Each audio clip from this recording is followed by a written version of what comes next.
Jadi ini masih kolumner, begitu di sini sudah jadi squamous. Ini yang namanya metaplasi. Jadi ini area pertemuan dari yang masih kolumner menjadi squamous, ini namanya squamo-columnar junction. Jadi titik pertemuan di antara mulai dari si epithelial kolumner terus dia berubah menjadi squamous, itu namanya squamo-columnar junction. Nah, normalnya awalnya itu ekto terus endo, ya, belum ada metaplasi, itu squamo-columnar junction. Nah, dengan adanya area dia yang mengalami metaplasi squamous, maka squamo-columnar junction ini kan pindah, ya. Jadi ada dua squamo yang lama dan yang baru. Nah, area di antara squamo-columnar junction yang sebelumnya menjadi yang baru itu, yaitu area di mana endocervix mengalami metaplasi squamous, itu namanya zona transformasi. Zona transformasi. Nah, zona transformasi ini adalah zona di mana tempat cikal bakalnya CA cervix. Jadi kenapa kalau papsi ya nanti kalian diajarin terakhir papsi itu harus kena bagian ini, area pertemuan squamo-columnar junction atau area zona transformasi. Karena si HPV itu senang di sini. Jadi kalau HPV meletak awalnya itu di sini zona transformasi tadi. Jadi dia berubah menjadi displasia ringan, sedang, berat sampai jadi kanker. Ya. Ini ya metaplasi squamous. Saya kok tahu dong ya tadi kita lihat. Jadi di bawahnya ini sudah ada kelenjar, jadi ini bukan ektocervix. Nah ini, ya, ini squamous, tapi bawahnya ini apa sih yang bolong? Ini kelenjar dilatasi. Jadi sebetulnya kalau dia dilapisi endocervix, itu ada opening gland-nya sebetulnya. Jadi kalau kayak gini, nah ini contohnya, ini endocervix. Ini endocervix itu kan kelenjar, dia itu ada opening gland keluar, karena kan itu tugas fungsinya memproduksi sekret ya, lendir keluar. Tapi kalau ditutup diganti squamous, jadi dia buntu, jadi akhirnya kista retensi, itu ya. Tapi itu nice dulu aja. Nah ini kan nanti ada yang nanya nih, dokter ini apa sih gede-gede banget? Ini tadinya kelenjar endocervix yang karena dilapisi squamous dia tidak ada opening gland-nya, jadi retensi di sini, jadi dia kista retensi, sering didapatkan pada metaplasi squamous. Nanti kalau kalian putar objin itu ada istilahnya nabotiensis itu ya ini kista retensi. Oke, nah jadi ini metaplasi squamous. Tahu dari mana? Karena di bawahnya ini ada endocervix gland, berarti ini adalah kelenjar endocervix. Jadi ini adalah jaringan endocervix, tapi pelapisnya mengalami metaplasi squamous. Ya. Ada yang ditanyakan? Sudah paham? Paham ya? Oke, saya ganti. Ini metaplasi squamous. Kalau ditanya tampilannya apa dong, Mas? Bisa nggak kelihatan apa-apa? Atau mungkin, oh ya, IVA-nya positif. IVA itu inspeksi visual asetat. Jadi pemeriksaan di mana cervixnya diolesi asam asetat 3%, terus nanti berubah putih misalnya gitu. Curiganya kan adalah si prakanker, tapi bisa juga nggak ada apa-apa, cuma metaplasi squamous. Bisa nggak kelihatan perubahan tertentu ya? Jadi itu sebetulnya sepanjang wanita usia reproduksi itu normal ya sering terjadi metaplasi squamous. Karena sesuai perubahan hormon itu posisi endocervix itu bisa berubah, bisa keluar ya, bisa tropion dan lain-lain. Nanti kalian belajar di kuliahnya dokter Chris. Oke, berikutnya adalah adaptasi yang berikutnya, contoh atrofi. Nah, kalian lihat lagi bagaimana tuba normal. Yang di sini yang diberikan adalah tuba yang tidak normal. Jadi kalian bisa lihat, kalau lihat ininya tuh kok cuma kayak jaringannya kok kayak tipis-tipis ya. Jadi dindingnya dari tuba, mungkin tubanya besar sekali ya, sampai cuma dipotong dindingnya saja. Kan kalau tuba normal kan sekitar 1,5 cm diameternya. Nah kita lihat, tidak ada lagi vili tuba yang normal, kan harusnya saling bertemu di tengah-tengah lumen ya. Ini cuman sisa filinya seperti ini, yang lainnya malah sudah hilang. Jadi filinya memendek, tubanya memendek. Bahkan yang kita geser keliling gitu ya, terus fili tubanya sudah sebagian besar hilang ya. Yang sebelah sini jadi yang satunya lagi. Nah ini bahkan sampai benar-benar memendek seperti ini ya. Jadi filinya atrofi, memendek ya. Nah ini kalau dibesarkan pelapisnya apa sih? Kita besarkan. Ya. Masih ingat kalau di tuba itu kan pelapisnya kolumner ya,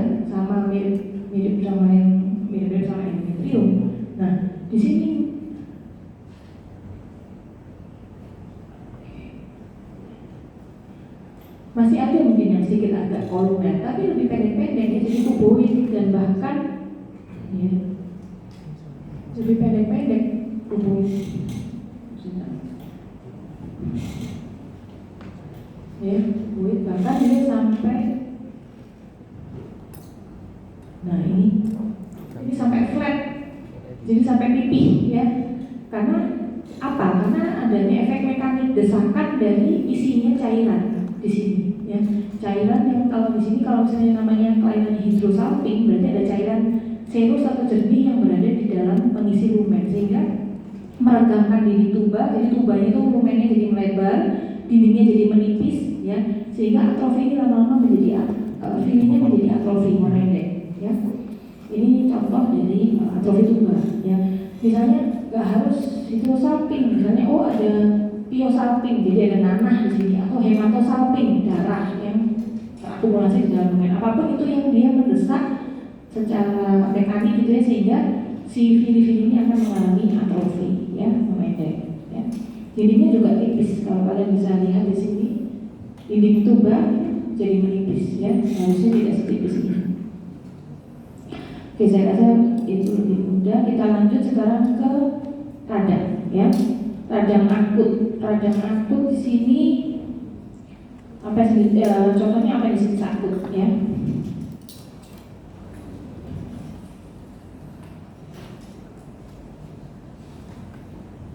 Oh iya, ini agak aneh juga. Kalau kalian dapat appendix yang bentuknya ada donat besar, di dalamnya ada donat kecil, itu jangan bingung ya. Jadi ini sepertinya waktu melakukan pengeblokan atau embedding itu ada lumen appendixnya mungkin lumennya besar, terus dimasukkan lagi appendix lumen di dalamnya. Jadi kalian bingung kenapa ini kok ada duanya. Mungkin ini waktu embeddingnya aja ya. Jadi, nah ini kalian lihat di sini ini kan appendix ya. Appendix tahu kan, masih ingat ini mukosanya ada kayak patch sini yang folikel, kemudian digeser lagi loh, ini kok ada appendix lagi. Jadi seperti donat besar, di dalam rongga donat yang besar ada donat lagi gitu ya. Cara mungkin waktu melakukan embeddingnya itu jadi appendixnya ada yang besar dengan lumen yang lebar, terus di tengahnya ditaruh appendix dengan lumen yang jadi jangan bingung gitu ya. Perhatikan aja kalian lihat aja gini, ini mukosa appendix ya, ini mukosanya appendix, tapi di sini kok hilang ya, kok gundul ya. Nah ini gundul ini adalah area ulcerasi ya, dan ini apa? Tanda-tanda akut apa? Vasodilatasi, ini vasodilatasinya ya, pembuluh darahnya melebar ya. Makanya kan di radang akut apa? Warnanya kemerahan ya kan? Ya ini karena ada vasodilatasi. Kemudian kalau dibesarkan area yang ini, saya tunjukkan dulu yang masih kelihatan mukosanya. Ini ya, mukosa appendix ya. Nah tapi di sini area yang ini sudah hilang ya, ini karena dia tadinya nekrosis terus lepas, shedding ya, lepas. Nah ini kita besarkan.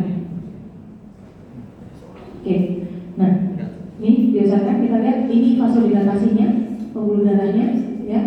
Nah ini sel radangnya banyak, yang dominannya adalah neutrofil ya. Kalian lihat, kalau dilihat langsung di mikroskop kelihatan itu neutrofil. Cuman mungkin settingannya harus dirubah kan. Kalian settingannya melihat di PK sel darah itu pakai apa? Kimsa ya. Jadi besar-besar. Wah, kelihatan segmen staf dan apa itu neutrofil. Nah, di sini kalian lihat ukurannya kok kecil. Ya, karena tadi analoginya kalau kalian cek kimsa itu seperti telur yang diceplok. Tapi kalau cat HE itu telurnya direbus. Ya. Jadi ukurannya itu bisa jadi pembandingnya itu ya. Jadi kalau kalian lihat di cat HE itu selnya sebetulnya seperti sel radang yang ada di dalam tubuh kita, ukuran seperti ini, tapi dengan cat kimsa itu dibesarkan. Jadi seperti sel telur diceplok. Nah, ini neutrofil. Dan di antaranya ada yang merah-merah ini apa? Eritrosit ya. Jadi campur perdarahan ya. Jadi tanda radang akut ya, neutrofil, kemudian ada vasodilatasi ya. Endemnya mana dong? Ya, endem itu berarti ini. Jadi ini apa? ada kayak renggang-renggang gitu ya, karena ada akumulasi cairan di antara sel radang, di antara janin sel-sel yang ada di sini ya. Dan itu kelihatan dalam bentuk growth, appendixnya jadi besar ya, lebih besar daripada normal. Tahu besar gimana ya? Kalian harus tahu normal appendix ya. Dulu lihat nggak waktu di anatomi? Lupa. Ada tuh appendix. Sempat nggak lihat appendix di anatomi? Ada. Lumbai cacing itu. Soalnya nanti kan kalian sudah lihat growth-nya tadi kan. Nah, ini yang nekrosis. Jadi nekrosis ada bagian yang nggak ada selnya, bahannya pink-pink gitu, ini nekrosis ya. Jadi ada nekrosis, ada neutrofil, ada bola-bola pembuluh darah atau fase dilatasi. Jadi ini yang di sini perdarahan ya. Jadi prosesnya ini kebetulan di slide ini dia mulai dari mukosa ya. Jadi dari mukosanya sini sampai dia ke selosa keluar ya. Ini teladan appendixnya ya. Jadi udah semua. Kebetulan yang di tengah ini contoh yang appendix yang masih kelihatan lebih baik ya dibanding yang tadi masih hitam. Jadi nanti kalian sendiri appendicitis akut. Yang berikutnya kita lihat contoh radang kronik yaitu pyelonephritis kronik. Ya. Penyebabnya paling adalah obstruksi, mungkin karena batu atau ada infeksi saluran kemih berulang ya. Nah, ya. Masih ingat parania ginjal gambarannya? Apa ini?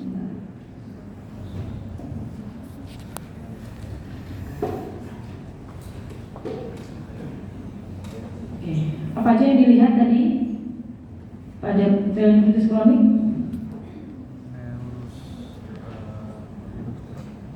Apa? Ini apa ini? Glomerulus.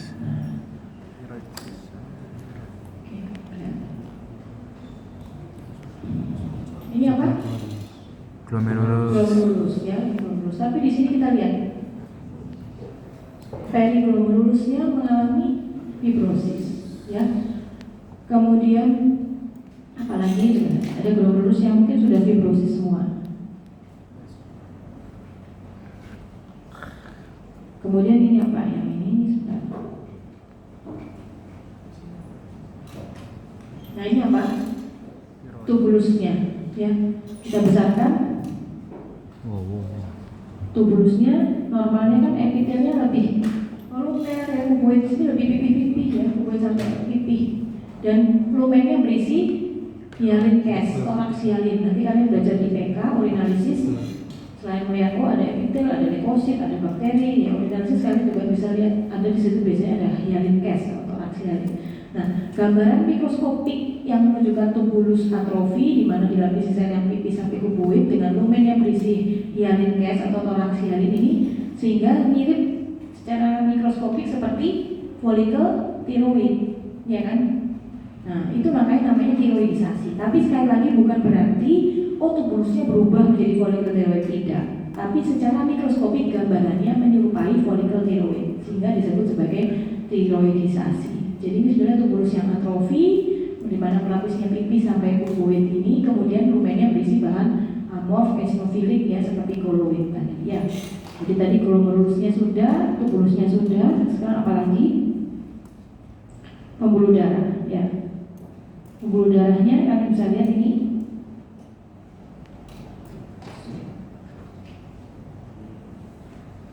Nah, ini pembuluh darah. Ini tengahnya merah ini eritrosit ya. Ini pembuluh darah, ada makanya ada sel PMN-nya, ini endotelnya. Tapi dindingnya lihat menebal ya. Jadi juga terjadi fibrosis dari pembuluh darah, ini pembuluh darah. Ya, itu yang ketiga. Kemudian yang keempat apa? Interstisialnya. Jadi di antara tubulus, di antara pembuluh darah, di antara glomerulus itu interstisium ini penuh dengan sel radang mononuklear ya, limfosit terutama ya. Jadi tadi sudah glomerulusnya, tubulusnya, pembuluh darahnya dan interstisial. Itu yang didapat di pyelonephritis kronik ya.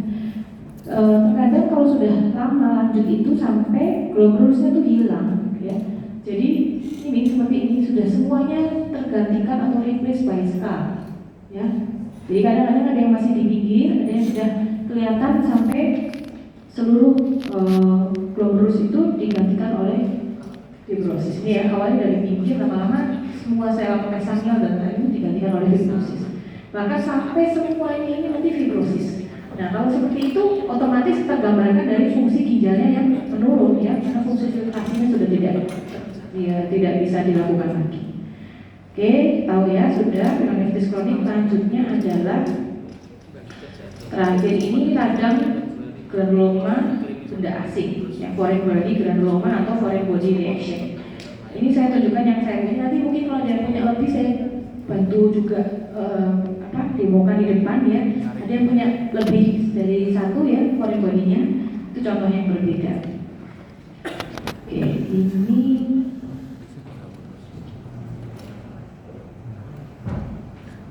wah dokternya cowok. Cat. foreign body reaction contohnya ini ya. Jadi apa yang didapatkan ada. Tapi kalau ditanya apa ini benda asingnya dong, kita ya nggak tahu, nggak nanya, nggak harus tahu history makingnya juga. Ini apa ini ada multinucleated giant cell ya. Nah, saya cari yang lebih ini lagi. Wih, bukan ya? Oh, bukan.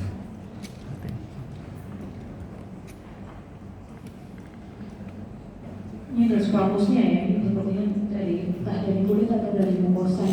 Ini epithelial squamous, ada epithelial squamous-nya, tapi kita cari di bagian stromanya ya.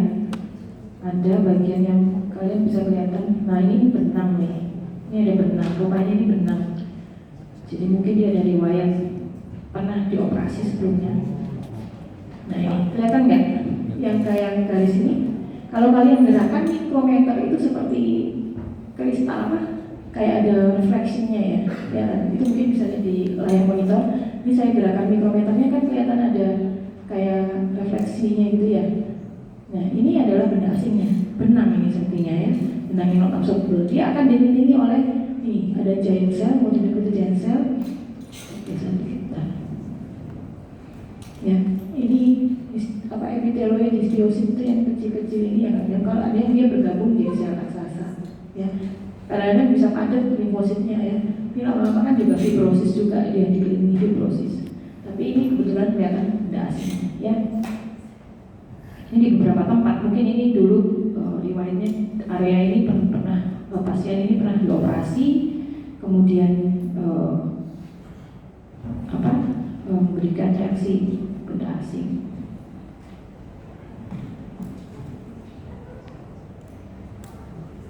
Ini bagian dilapisi squamous.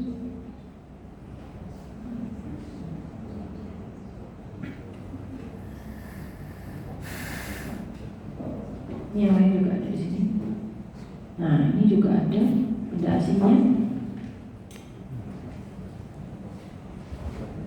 Ya, ini ya benda asingnya. Ini giant cell-nya. Ini epiteloidnya, sel yang tidak berkumpul jadi satu raksasa, tapi sitoplasmanya pink. Ya, ini ya. Ini histiosit yang membentuk seperti epiteloid. Ya, ini giant cell-nya, sel raksasanya. Ini epiteloidnya, dan ini benda asingnya. Jadi ini adalah foreign body granuloma ya, untuk foreign body reaction. Oke, mungkin slide yang dari yang punya 34 saya ini kan satu saya terangkan di sini. Ini enggak saya besarkan. Sayangnya warnanya lebih pucat. Nah ini kelihatan? Ini kelihatan nggak? Apa ya? Warnanya agak abu-abu kehijauan. Ini benangnya, ini benda asingnya ya. Nah, dia dikelilingi oleh ini. Ini epiteloid. Ini epiteloid di sini ya. Sitoplasma pink ini epiteloid ya. Giant cell-nya juga ada, tapi ini memang lebih gelap ya di sini warnanya. Nah, ini juga epiteloid lagi. Ya. Jadi mengelilingi si benda asing ini. Juga ada limfosit di sini ya. Ini ada limfosit di sini. Oke, saya rasa ini sama. Kemarin kok ada yang apa ya, kayak silikon Ya, Pak, nanti kalau mungkin pas lihat slide-nya ada yang beda, bisa tanya. Ada BPJS, ini ada dokter